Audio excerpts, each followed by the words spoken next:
Aujourd'hui, on va parler de couverture, de savoir-faire et de montagnes découpées en tranches. Direction les pans de Travassac, situés à Donzenac, en Corrèze, à une dizaine de kilomètres de Brive-la-Gaillarde. Autant le dire, le spectacle offert par ce site est totalement inattendu. Au sommet d'une colline, d'étranges et poétiques silhouettes de pierre s'élancent vers le ciel. Un paysage entièrement façonné par la main de l'homme. Nous sommes en effet dans une ardoisière à ciel ouvert, exploitée dès le Moyen-Âge.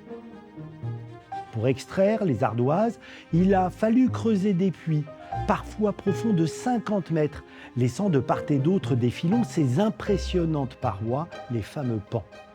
À la fin du 19e siècle, on change de dimension car le chemin de fer permet d'exporter dans toute la France. On va compter jusqu'à 500 ouvriers sur le site. Grâce aux machines, on augmente les cadences, mais le travail reste rude. C'est l'âge d'or de l'ardoise artisanale. Concurrence étrangère, coût d'exploitation, l'ardoisière de Travassac ferme en 1970. La nature envahit les lieux, transformés en dépotoirs sauvages. Mais un homme va relever le défi.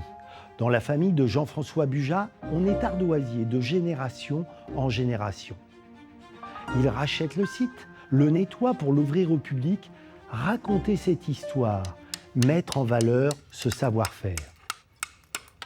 Car ici, chaque ardoise est taillée à la main.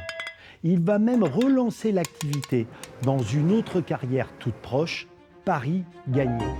Notamment grâce au chantier de restauration des monuments historiques. Parfaitement imperméable, résistante au choc et au gel, l'ardoise de Corrèze se retrouve ainsi à trôner fièrement sur des édifices célèbres, comme par exemple l'abbaye du Mont-Saint-Michel.